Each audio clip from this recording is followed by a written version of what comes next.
न बोले तुम न मैंने कुछ कहा।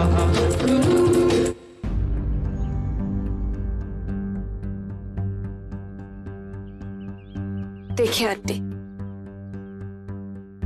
आपको जो कहना था आपने कह दिया। अगर आपकी इजाजत हो तो अब मैं कुछ बोलूं।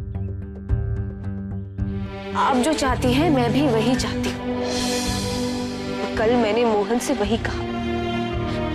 शायद उसी का गुस्सा आप सहन कर रही हैं।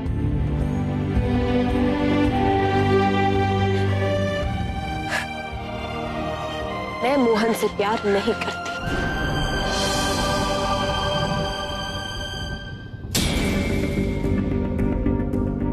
यार मेघा, थोड़ा अजीब लग रहा है तुम्हें ऐसे खत लिखना, लेकिन बात ही कुछ ऐसी है कि अगर सामने से तुम्हें कुछ बोलूं तो तुम नाराज हो जाओगी। लेकिन वक्त रहते मेरा तुमसे ये सब कहना बहुत जरूरी।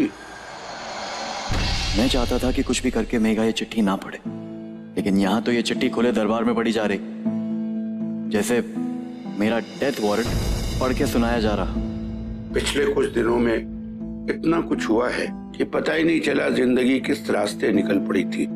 काश मैं अपने मन की सारी उलझने, अपने दिल का पूरा हाल तुम्हें बता पाता मेघा, लेकिन जो सबसे जरूरी बात है वो मैं यहाँ लिख रहा हूं।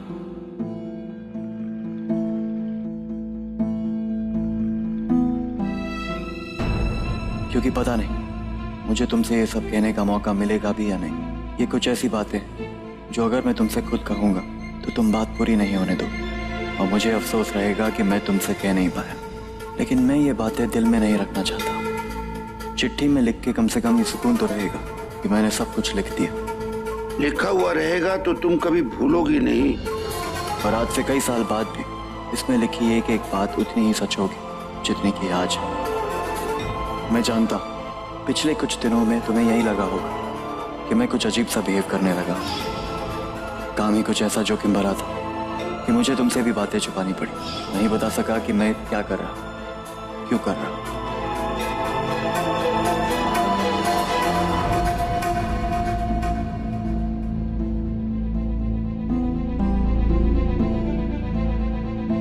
मेघा, मैं चाहता हूं कि चाहे कुछ भी हो जाए, कुछ भी जिंदगी में, चाहे हम साथ हो या ना हो, तुम मुझ पे एतबार जरूर करना। हमेशा तुम्हारा एतबार मेरा हौसला। कल को अगर ऐसा हुआ कि मैं तुम्हारे साथ नहीं हूं तो इतना याद रखना कि मैं जहां कहीं भी हूं तुम मुझसे दूर नहीं होगी। और जब कभी मुझे याद करोगी मुझे अपने पास ही पाओगे। हाँ, इतना वादा जरूर करो कि जिंदगी से कभी नहीं रूठोगी, मुस्कुराना कभी नहीं छोड़ोगी, क्योंकि जब तुम मुस्कुराती हो तो मेरी दुनिया खिल उठती है। मुझे ये गलतफहमी होने लगती है कि तुम मेरे लिए मुस्कुरा रहे हो, और जिंदा रहने के लिए कभी कभी गलतफहमियां भी जरूरी होती हैं। इनफैक्ट अगर मुझे अपनी आखिरी ख्वाहिश बताने का मौका मिलेगा तो जानती हो मैं क्या कहूंगा? कि मैं रहूं या ना रहूं, और मैं तुम्हें हमेशा खुश देखना चाहता हूं, हमेशा।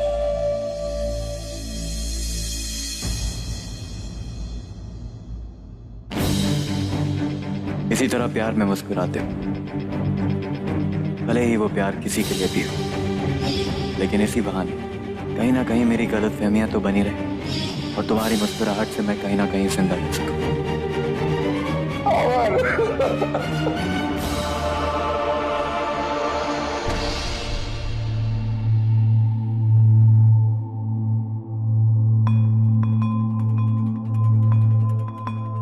गुरुजी, ये चिट्ठी और नहीं लिखी है मेघा को। जब उसे महसूस होने लगा कि उसके जीवन को खतरा है, तभी उसने ये चिट्ठी लिखी है। इस चिट्ठी के एक एक शब्द से साफ पता चलता है कि वो अपनी मेघा से कितना प्यार करता था।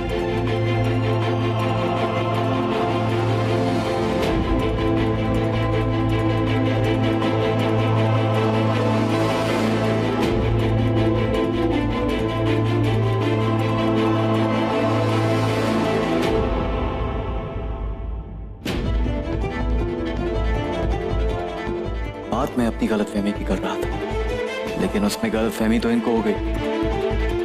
इनके लिए ये चिट्ठी अमर की निशानी बन गई। अब मैं सच कह के इनसे ये खुशी कैसे छीन?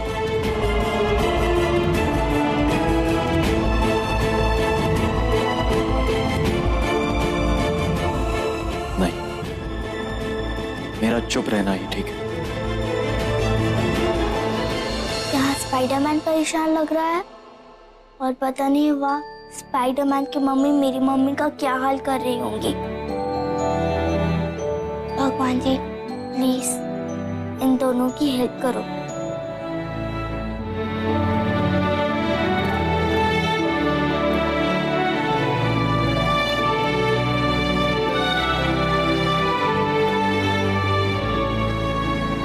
अमर ही मेरी खुशी थी और अमर ही रहेंगी।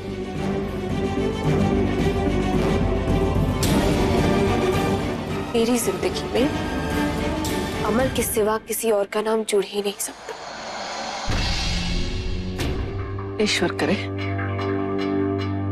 जो तुम कह रही हो वही सच हो।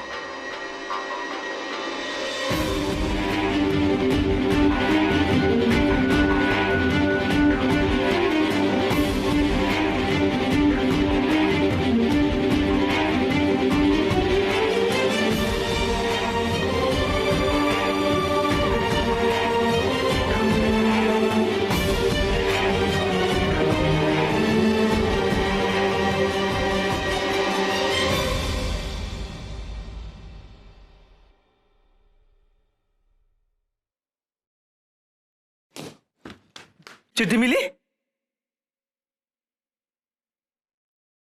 ये क्या है? तेरा लाइफ इंश्योरेंस फॉर्म। जीवन बीमा?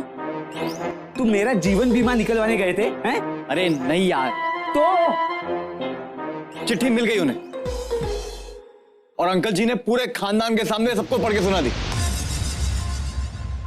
मिसेस व्यास को छोड़ के सभी थे वहां पे।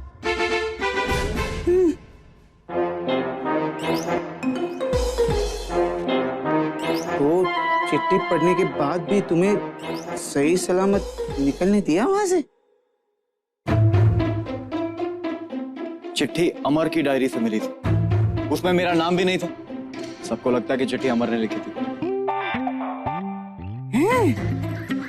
ये तो बहुत अच्छा हो गया। अरे तुम बाल बाल बच गए इस गलतफहमी की वजह से। हाँ, दिल को सुकून पड़ गया मेरे। हाँ, गलतफहमी?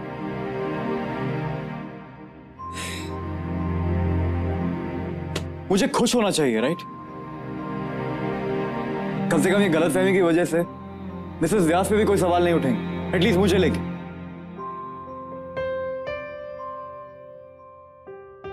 वो भी यही सोचेंगे कि ये चिट्ठी अमर ने लिखी। मैं भी किसी की नजर में बुरा नहीं बनूंगा, पर अच्छा क्यों नहीं लग रहा गुरु? बात तो मैं समझ सकता हूँ। उस चिट्ठी में बात तो तुमने अपने दिल की लिखी थी, लेकिन वो समझ रहे किसी और ही के दिल की। मतलब तुम्हारे जज्बात तो बेकार गए ना।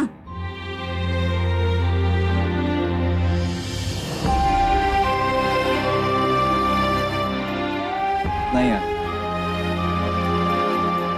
बुरा इस बात का लग रहा है कि मैं एक डरपोक की तरह उनके स्वर्गवासी बेटे की आड़ में छुप गया। वो ये सोच के खुश होते रहे कि अमर ने लिखा। मैं चुपचाप खड़ा रहा, उन्हें धोखा खाने से रोक भी ना सका।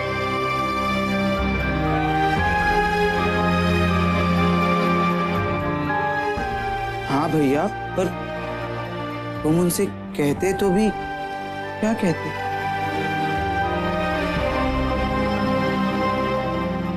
अब डर इस बात का लग रहा है कि सब लोग समझेंगे कि अमर की आखिरी चिट्ठी। मिसेस व्यास भी यही सोचेंगे, इस चिट्ठी से मैं उनके पुराने जख्म और कुरेद दूं। नहीं नहीं भैया, अगर ऐसा हुआ है ना तो तुम देखना, जरूर किसी अच्छे के लिए ही हुआ होगा। हाँ, विश्वास है मेरा।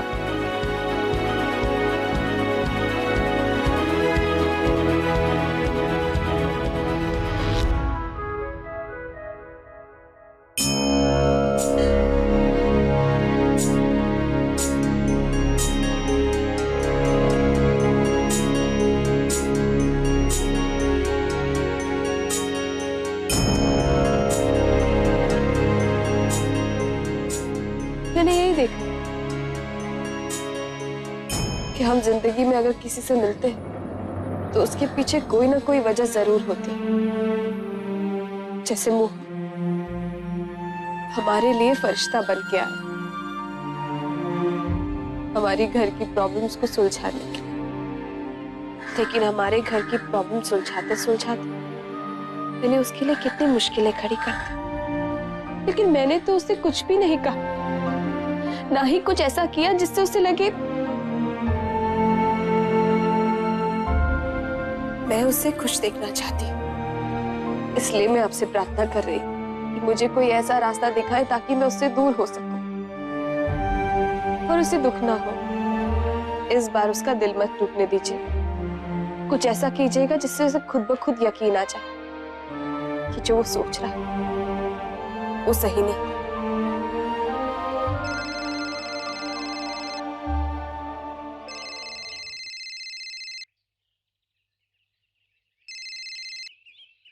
हाय Prerna. Hello Megha, I am sorry Megha, मैं तुझे फोन नहीं कर पाई। करते भी किस मुंह से? प्रतीक ने जो किया उसके बाद तो। प्रतीक ने जो किया वो प्रतीक की गलती। तुम शर्मिंदा क्यों हो रही हो? थैंक्स यार। प्रकाश, तेरे कहने से मेरी शर्मिंदगी वाकई में कम हो पाती। प्रतीक को उनकी सजा मिल रही है, लेकिन मैं बिल्कुल अकेली पड़ गई हूँ यार। प्रभात लहर का सारा जिम्मा मुझ पे आ गया है और कुछ समझ नहीं आ रहा है क्या करना है, कैसे करना है। I am just blank. Megha, मुझे सबकी जरूरत है, सबकी, और तेरी भी। प्रतीक के किए की सजा प्रभात लहर को मत दे यार। पता है, मेरे पापा ने प्रभात लहर बड़े सपने के साथ शुरू किया था कि प्रभात लहर सबकी जिंदगी में नया सवेरा लेकर आएगा। लेकिन प्रतीक ने वो सब सपने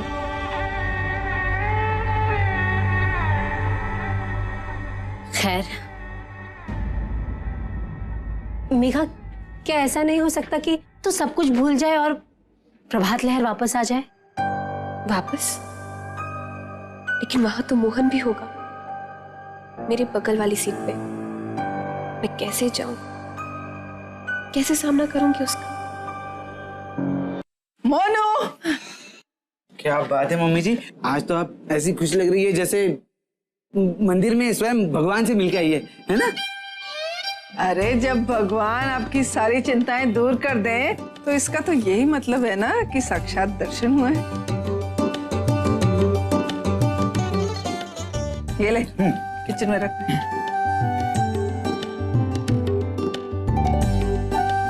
सुन, आज दोपहर को ना मैं अपने हाथों से तेरे लिए खाना बनाऊंगी, तेरी सारी मनपसंद डिशेस, ठीक है? कोई फायदा नहीं। क्यों? ऑफिस जा रहा हूं मैं। अरे ऑफिस हो या कुछ भी, मुझे नहीं पता, खाना खाने तो तुझे आना ही पड़ेगा।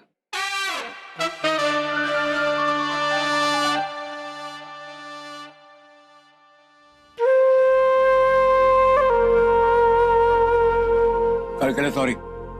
पागल। हाँ, आ जाऊंगा। अरे वाह, मैं तुझे कैसे बताऊं मोनू कि आज तेरी जिंदगी से बुरी बुला का साया निकाल फेंका है मैंने। हेलो मेघा, बोलना यार, आएगी ना मेरे लिए? मैं प्लीज।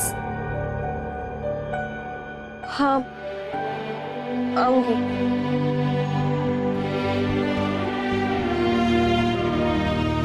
थैंक्स यार। Bye and see you soon. Bye.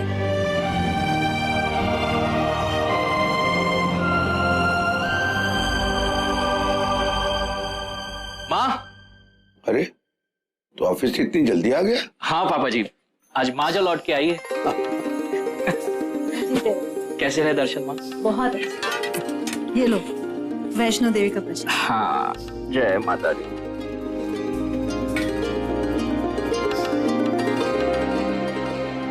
खाना खाओगे? हाँ हाँ, बड़ी जोरों से भूख लगी है।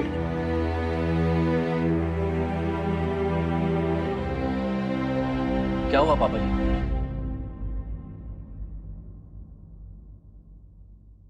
कोई परेशानी?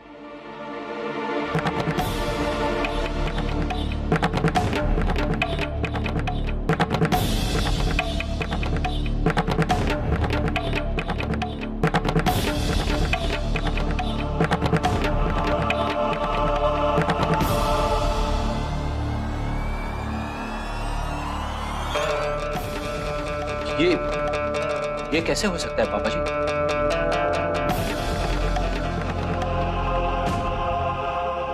अमर ऐसी चिट्ठी क्यों लिखेगा?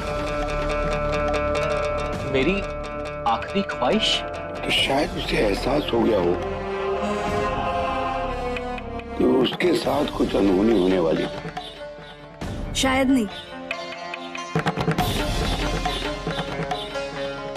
मुझे तो पूरा यकीन है। कितनी फिक्र थी उसे मेघा की। हमेशा उसे खुश देखना चाहता था, मुस्कुराते हुए, प्यार में, भले ही वो प्यार किसी और के लिए हो। बेला, सरोज, इसका मतलब समझ रही हो तुम? शायद अमर ये चाहता था कि उसकी आखिरी ख्वाहिश पूरी हो, मेघा को हमेशा मुस्कुराते देखने की। हाँ, तो हम कौन सा उस पर कोड़े बरसा रहे हैं पापा जी? हमारे साथ हंसी खुशी तो रह रही है महारानी। मेरा मतलब है कि महारानी की तरह ही तो रखा हुआ है उसे हमने इस घर में। नहीं, अमर के लिखने का ये मतलब नहीं था।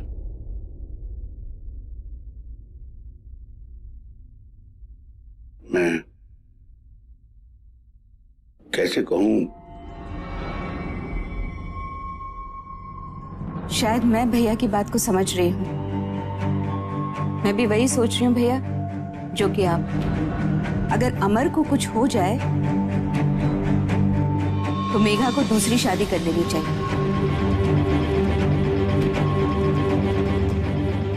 यही अमर की आखिरी ख्वाहिश थी।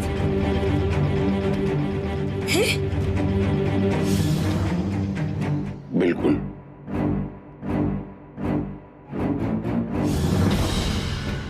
अरे ये क्या मतलब हुआ? ये भी कोई बात हुई क्या? मतलब कोई भी पति अपनी पत्नी के लिए ऐसी ख्वाहिश कैसे रख सकता है? ऐसे कैसे सोच सकता है उसके लिए? ये जी, आप भी क्या मेरे बारे में ऐसा ही कुछ सोचते हैं? माँ जी, आप भी? रेनू, ऐसा नहीं है। वैसे जो बात हमें मेघा के बारे में सोचनी चाहिए थी वो अमर ने बहुत पहले ही सोच ली थी, ताकि मेघा और उसके बच्चों को एक सहारा मिल सके। और ठीक भी तो है, आखिर मेघा की उम्र ही क्या है भैया अभी? हाँ, लेकिन बेला, याद है एक बार नन्ही ने अखबार में मेघा की शादी का इश्तिहार दे दिया था, तो मैंने मेघा से पूछा था कि क्या तुम दोबारा शादी करना चाहती हो? अमर की यादें और अद्दू और नन्हे के सहारे में अपनी सारी जिंदगी बिता सकती हूँ पापा जी। मेरी जिंदगी में अमर के सिवा किसी के लिए ना ही तो जगह और ना ही जरूरत। अमर के लिए मेघा का प्यार अमर की मौत के इतने सालों के बाद भी किसी तरह से कम नहीं हुआ। शायद अमर का मेघा से शादी करना उसकी जिंदगी की सबसे बड़ी उपलब्धि थी। सरोज, ऐसी लड़की आप कहाँ मिलती है? आप बिल्कुल ठीक कह रहे हैं भैया, लेकिन अमर जानता था कि मेघा को फिर से खुश रहने के लिए एक जीवन साथी की जरूरत होगी।